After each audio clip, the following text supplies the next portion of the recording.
Wonderful. So good evening, everyone. I'm so pleased to be here. And I just want to thank you all for your continued support of California's creative community. The advocacy that is taking place at this moment is something that is really inspiring. You see just a collective spirit of this community coming together, and it does make a difference. One of the things I'd like to highlight tonight is the vital role of the music scoring industry and how that plays into our state. And it's not just a cultural force, but it's a powerful economic driver. Industry supports, thousands of jobs, composers, orchestrators, union musicians, engineers, studio technicians, so many people whose work helps bring our favorite films, series, and games to life here in California. We're home to a world-class ecosystem, as you know, of scoring stages and recording talent with technical expertise. And the music created here, it just doesn't accompany the story. It's the story's emotional heartbeat, and it connects with audiences all over the globe and shapes the sound of modern storytelling. And the post-production work. Post-production work is a critical phase of filmmaking. And we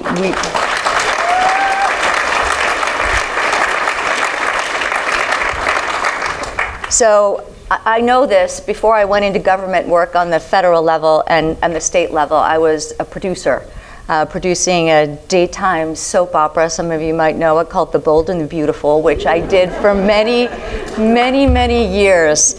But we could produce and the directors could direct. And then it was the music that really brought the emotions and evoked those emotions. It wasn't until then that all of us who knew the story and producing and directing, once that music came in there, then the tears would come from all of us who actually made the product. But it's just, I understand how important this sector is. And again, post-production too, I spend plenty of time in the edit bay, and the dark edit bay, and I will tell you, I really loved it in there. So I'm really so pleased to be here. I want to say that from where I sit, I'm at the California Film Commission. I'm the director. I took an oath of office in June of 2019, and about, 7 months later, COVID hit. So I know the challenges from where I sat, and then I recognized that there was a contraction, just the threat of the labor strikes, months beforehand that might happen. From where I sat, I could see, and I knew that there was a contraction even then, and then the dual labor strikes. And again, now coming out of these devastating and horrible wildfires. So anyhow, I hear you all, I see you all, I get to hear from a lot of you, and your stories matter. We really, really care. So I just want to say, so this is a seminal moment in time. I have been reporting, a little data obsessed, just this slow loss of our market share. It was a slow loss of market shares, runaway production, as you know, out looking at it as a market share. But it was happening slow and steady, the increase of competitiveness among other jurisdictions here in the United States, other countries globally. Entertainment production is big business. As our wonderful Senator Allen and wonderful Assembly Member Zabur said, I mean, this is a jobs program. The program that I administer, the Film and TV Tax Credit Program, this is a jobs program. This is not a handout. This sustains jobs, creates jobs, generates economic activity. And our program is so uniquely focused and targeted. I don't know if some of you know that. I think some people still think we have a lottery. Maybe most of you know that we don't. We absolutely don't. but it's based on a jobs ratio and a qualified spend. I mean, we take this seriously, and because we take this so seriously, and because it's so targeted and focused, for every tax credit dollar that California allocates, it generates $24.40. And we're talking, this is about middle class jobs, this is about entertainment production jobs, and also all the ancillary businesses that support entertainment production. So this is an important program, and this is also a moment to invest in this important community. So the Governor Newsom, and this has never been done by any governor in California's history, has proposed into his budget to increase the film and TV tax credit program 128%, from $330 million for the size of of the entertainment industry and the potential for growth of our entertainment industry. $330 million is small. It is a small amount to be able to allocate. So I had to turn away qualified projects that met all of our criteria. We're in a different moment right now. Again, this proposal is an increase to $750 million. And what that will do, create more opportunities for everyone, create more opportunities, bring more projects in here, get people back to work doing the jobs that they love to do. So these guys have been terrific. Lots of communication between the governor's office, which I'm under, the governor's office of Business and Economic Development, all of these guys, recognizing that this is an important moment that needs to be met with bold action. So thank you. I'm really pleased to be here with all of you.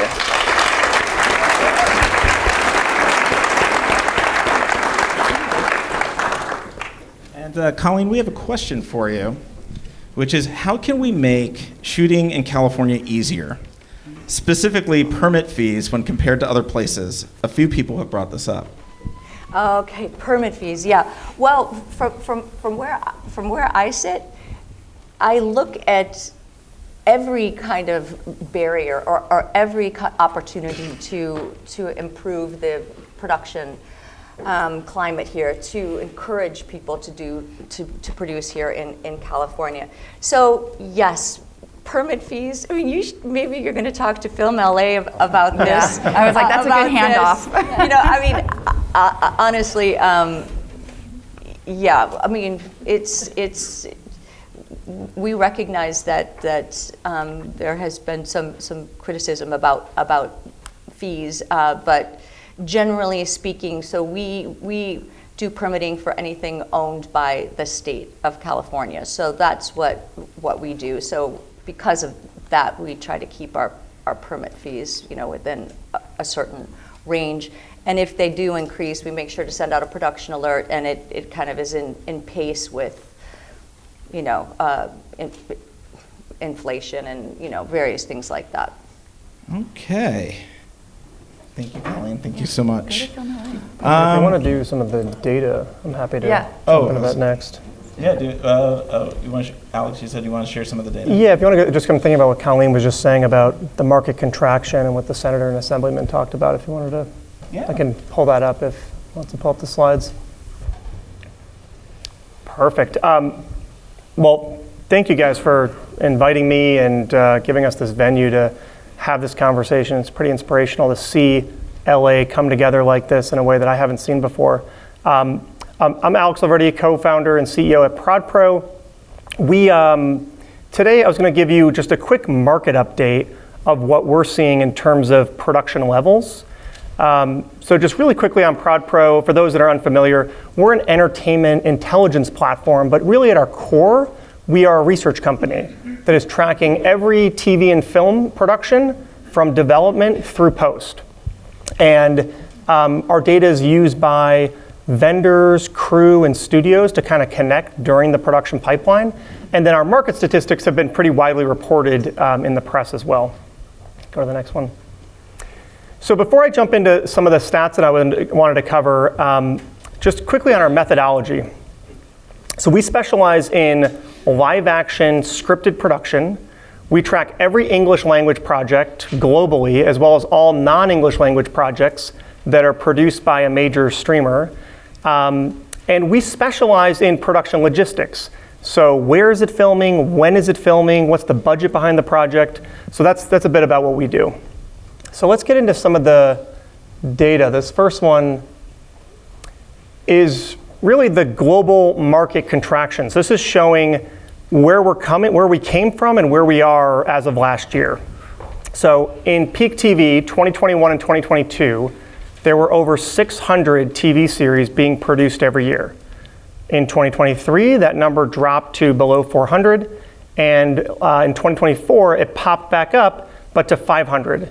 So from 22 to 24, the number of TV series being produced, again, this is English language globally, dropped 16%. But if you actually adjust for the fact that there was a lot of strike-delayed projects in Q1 of last year, think of it as TV shows in aggregate are down 20%. It's a big number. On the feature side, things are relatively flat. So there have been some changes in terms of budget mix, but generally speaking, and then you can see this in the macro trends, if you look at box office results, pre-strike and post-strike, feature film in terms of number of projects is about the same. Continue. Okay, so where are these projects going then? Geographically, there are some pretty clear winners and losers. The US has been a loser. We're down 26% in terms of what we've tracked in aggregate spend in 2024 compared to where we were in peak TV 2022. Whereas other markets, whether it be Canada, the UK, Australia, New Zealand, are either flat or up.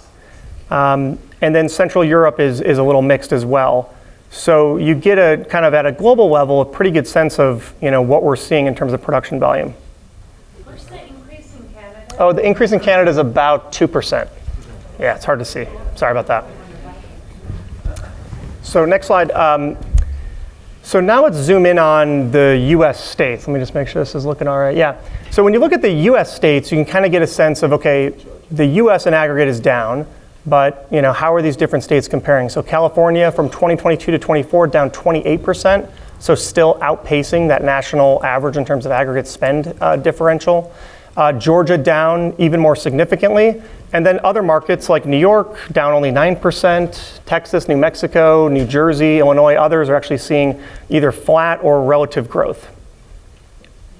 And then this last slide just touches on where are we today in 2025? So looking at sort of the year-to-date 2025 figures, our data shows that global spend in terms of what we're tracking is down about 3%, whereas California, again, outpacing the global, down 7%. So in summary, looking at these figures, yes, overall, right, content is down, there's an overall contraction, but what's happening in California is not just that these jobs have vanished, these jobs have moved. They've moved someplace else, and they're out there, and they're available for this state to bring home. And I'll pause there. Any questions? Thank you. Thanks, Alex. I did get a question here. Yep. Can you explain how the tax credits do benefit the middle class and not just big businesses? How does the tax credit compare to our competitors, Canada, Atlanta, and New York? Yeah, I mean, the tax incentives are getting more aggressive than ever. One of the things that we did when we put together our study at the end of last year, at the beginning of this year, is we looked at all these jurisdictions and all these changes in production volume. And then we looked at all of the announcements. And obviously, California has a historic announcement in terms of its competitiveness of its program. But if you look at, New York adding $100 million, Texas adding several $100 million, big changes to what British Columbia has done, especially for the mega projects over $200 million, they've added an additional offset. If you look at what Australia has done, it's now 40% plus credit. So not only are these markets already have a bunch of advantages that have nothing to do with the tax credit, namely cost of living and FX rates. The dollar is too strong relative to these other markets, so they get a discount on day one. But these incentive programs are hyper competitive, and the assemblyman and the senator nailed it. These are amazing jobs. Everybody wants these in their community. I live in New Jersey, and it's so amazing. Someone made this comment about, don't let LA's history be a footnote like Detroit in terms of the industry being here. It's so ironic because in New Jersey, Thomas Edison invented the moving picture, and Hollywood started in New Jersey. It is a footnote. And then what's bringing it back today? A hyper-aggressive tax incentive campaign driven by the governor, driven by the politicians to bring production back to that state. So it can make a big difference, and a big difference very quickly. So I think that hopefully gives you some perspective. Thank you, Alex. And I'd like to keep the panel going and turn it over to our friends that stay in LA, Noelle and Pamala. Pamala. Pamala. You're gonna get it by the end of the night. I'll get it at one point. You have been crucial, and you have been at the forefront of this battle to keep production in the state, in Los Angeles. And I would like to hand it over to you guys to speak a little bit more about that. Sure, thank you. Can you guys hear me okay? Yeah, okay, great. So my name's Noelle Stehman. I'm a writer and a showrunner and a member of Stay in LA. We were a grassroots organization that was forged during the horrific fires that ravaged the city that we love. And we believe that to rebuild LA, we need to bring film, TV, and commercial production back home. Los Angeles, as we all know, is on the verge of losing one of its most central and storied industries. And this was true long before the fires. Other states and other countries have lured production away with competitive incentives. In 2024, LA area shoots fell to the lowest on record outside of 2020, outside of the pandemic.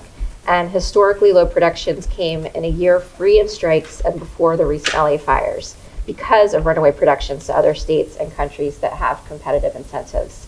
And one of my recent projects is a perfect example of that runaway production and middle-class job loss. I created a show in 2021 for Sci-Fi Channel and NBC Universal. This was, as you said, during peak TV. And even though that was true, I was mandated to film in Newfoundland, Canada, because of their tax incentives, which approached 40%. California, with its 20% tax incentive rate, was not even on the table. And beyond filming in Canada, I was not allowed to hire a single cast or crew member from the US, let alone from California, not a single one. Over the 6 months of pre-pro and production in Canada, that was 6 months of hundreds of jobs lost to California cast, California crew, vendors, small businesses, and tax revenue lost to the state. And then in addition to those lost jobs and revenue, I was separated from my family and my home for 6 months. My only option if I wanted a paycheck so that I could come back home and afford to pay my bills and support my family in Los Angeles.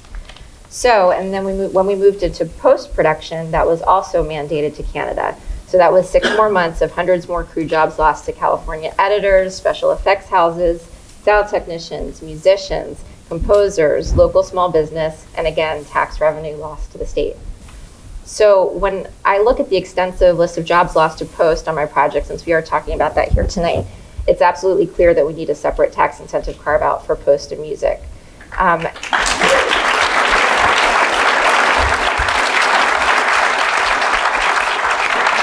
This is an entire sector of vital California jobs lost due to being consistently outsourced to other states and countries, which, unlike California, do offer tax incentives to those categories. And I just want to add that editing is writing. That's such a vital part of the process.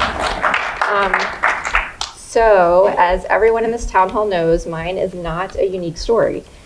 Take the project and stats I just mentioned and multiply them by the majority of projects getting budgeted or filming this year that are fleeing to other states and countries at a truly alarming rate because California incentives have not been competitive enough for California to even be on the table. As we speak, a showrunner colleague of mine is currently in pre-production on a huge fantasy epic for Amazon that would have been several years of jobs, stage use, vendors, tax revenue, etc., and she has been mandated to film in Malaysia. So it's obvious this is an existential crisis. It's not hyperbole to say that if we don't act, the California film industry could become the next Detroit Auto. I have read the testimonials that have come in to stay in LA, and they are heartbreaking. People are hurting, they are scared, and it's up to all of us in this room to fix this, and everyone that we know. But the good news is that we can act to fix this. Our city, county, and state government can act to fix this by making the tax incentive competitive with other states and countries, and to put California back on the table as a viable option for production and post-production and music. Our studios and streamers can also commit to filming a percentage of productions in LA as responsible civic residents of our city. There are not many times in life when you get a simple mathematical solution to a problem, and this is one of them. We need to take advantage of it now before we are past the point of inflection to save and create middle-class jobs that are the lifeblood of California, because this is a jobs issue, plain and simple.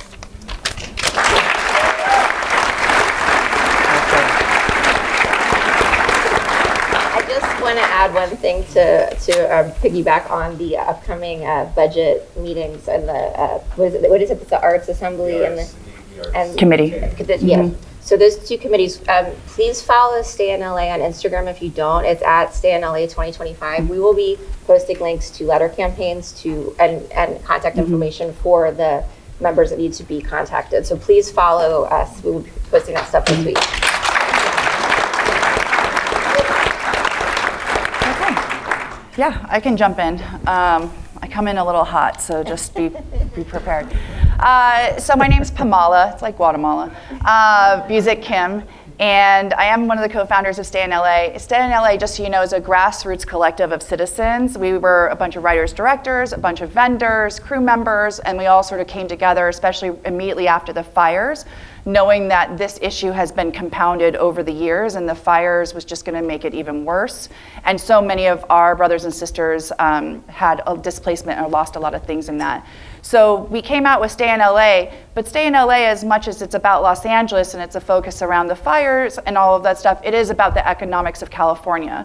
So I actually, as much as I'm in advertising and I'm on the fringe and have always been on the fringe of film and TV, being from commercial production, we've never been part of any tax incentives in California. So we're just like you. So what we've sort of had to do is understand that commercial production is actually down by over 40% as well in California.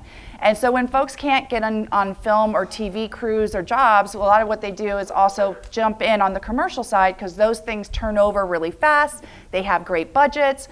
You're also going to negotiate your vendors differently, so they're going to make a little bit more money. So there's a lot of opportunity in commercial production. When I say commercial production, I mean all the way through the pipeline of the creative sphere. So much as like we understand and we know what's going on in this room, I think we're here to help our brothers and sisters in the film, TV elements to help get that bill across the line. So we got to get that, we got to see that to the end, we got to support it. But we also need to be thinking about long-term elements and ideas of what we can do. Because at the end of the day, we are the heroes we've been looking for. No one is going to solve it, as much as we have leaders in this space who are helping us. But at the end of the day, we have to figure this out. Commercials trying to go and get a tax incentive bill separately is going to be nearly impossible considering our California budget right now. So as much as that might be down the line, like later, and we got to keep going towards that, there are other things we need to figure out what that means. So if that means understanding what the current economics of media is right now, such as if YouTube is the biggest streamer right now and they don't give you money to produce shit, what you have to do is you make something and then you do the ad rev share on the back end. They've given something out like something 7 billion or something since 2011 to creators. So what can we do as creators is that we gotta go into hyper mode, open your studios, open the sets, whatever you own, open it, figure out what rev shares you're gonna share with those creators, put music out. As we continue to get these bills across the line, put music out, put edits out, whatever. The funny thing that's interesting about all of us as creators is that we can do the front to end. We're not waiting necessarily for other parts of the pipeline. We can create things and turn them out if we feel like it's gonna help with our message. So that is what I encourage all of you. Stay in LA is a grassroots movement. We are just citizens. We are not a 501c3 even. So what I ask you to do is follow Stay in LA on Instagram. If you're not on Instagram, that's great. We don't want to give money to Meta anyways. So I'm also part of California United. So California United, we're more on like the crew and that side of things. So join us at California United in our Slack. We'll keep you updated on everything we're doing. You can jump in. We're pretty headless, so we're all kind of scattered in different ways. We're trying to figure this out. keep driving the message about permits. Keep driving. And like somebody asked that question, keep driving, like, what are we supposed to be doing? Like, even I know so much about permits now, it's terrible. But it's one of those things where it's like, as an active citizen, you have to just get involved. And again, I just want to say, like, culture moves faster than policy. You are culture. You create culture. So move it, because that's what's going to get us through the door way faster than some of this policy shit. And the policies have to get done, but they're going to be influenced by culture. That's all of us in this room. You can do that. You are already doing it. So just believe in yourself that we can make this change, and together we can make this change. And I just want to quote Toni Morrison, because the best. This is precisely the time when artists go to work. There is no time for despair, no place for self-pity, no need for silence, no room for fear. We speak, we write, we do language, and that is how civilizations heal. So, thank you. I appreciate your time.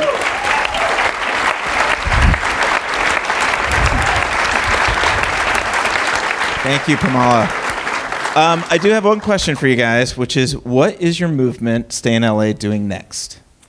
So we just released a letter campaign writing, which that's gotten 500 letters, right? So the next thing we're gonna do is we're gonna go after the guy Jackson who said the shitty thing on X, and then we're gonna write to those 3 committee meetings that are coming up. So if you go with Stay in LA or you come with California United, we're gonna give you the tools. It's very easy, 1 click, sign and go, no big deal. And we're just gonna go after those folks, because what's important here too is, like, if your mom is in Northern California or your grandparents are in San Diego, we need those people writing to other parts of California, because even though we're saying stay in LA because we're trying to focus on the fact that we've been compounded by the fires, the bottom line is that we are a jobs program that affects the entire economy of California. We're like the 6th or 7th, entertainment's like the 6th or 7th in California, and California's the 5th largest GDP. If our shit goes away, then it's not as strong of a California. So come join us. And that's going to be our next letter writing. And again, it's super easy. It's pop, and we're going to do the 5 calls and all that stuff. And yeah, please reach out to people in other cities in California. Yes. Yeah. Thank you, Pamala. And Noelle as well. Appreciate you guys so much of what you've been doing too. I mean, your effort is not going unnoticed. And now I'd like to turn it over to Philip Sokoloski. Did I get that name right? You did? All right. I'm in a room in an industry surrounded by storytellers often, and I look at what my role is as being a storyteller of a different kind. I work with data to tell a story, which has been an unpopular one, to tell about Los Angeles and California and our place in the global entertainment economy. What does dominance in that industry look like to you? It would probably surprise many of you to learn that only 1 in 5 scripted TV shows, feature films, is still made in California. When 4/5 of the thing you're known best for are done in a place other than the place you live, it starts to hit your reputation and your self-image. And that's the situation we face here, now, in 2025. FilmLA released a report just this morning, which I'm sure has disappointed everybody who was in the survive till 25 mindset, because the first numbers from 2025 show us down 22.4% year to date from where we were last year. Again, the 2nd slowest year for film production in this area. So, what story does this terrible data tell us about what we need to do moving forward? When you look at other information that can be pulled together, for instance, the number of entertainment businesses in California, there are 10,500 of them directly tied to this industry alone. And that doesn't include all the others that, for the way that government tracks jobs and business and economy. A dry cleaner that services the film industry and gets 50% of its gross receipts from its film support work is not counted as an entertainment business. But here in LA, there are a lot of companies just like that. Okay? There are more entertainment-related businesses in California, outside LA County, than there are in the entire US state of Georgia, twice as many. So when we talk about how this is an LA issue or a California issue, how is it that all these other jurisdictions that covet this business find the money to spend enormous sums on bringing it there, don't see it as a race to the bottom? They only see the possibility, they only see the job creation, they only see the cool that is this business, right? It's cool. We know that it is, but we take it for granted that it's here because we kind of think that we're the cool. California is what's cool. No, California is cool because of the things that happen in California and the people that live here who make those things happen. And these other places understand it because they know that unlike building a factory, which can take years to bring the buildings up and to put the workers in place, you can start a film production very quickly, which is why they're so happy to bring this entertainment economy to bear on it. 120 different jurisdictions globally are doing this now. And every single one of them has an arrow aimed at our heart. We end up on the bottom of any race to the bottom, just by default, because we're the biggest in the room, we have the furthest to fall, and the largest investment in this business of any of them. And I feel like, as a representative of this generation, the ones who want to take what we have, value that, and then pass that on, I don't want to see it go down on our watch. And I know none of you do either. Yeah.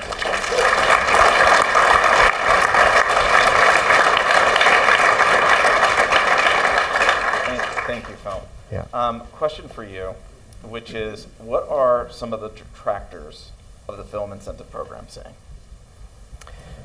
You know, the lottery question, we get that a lot.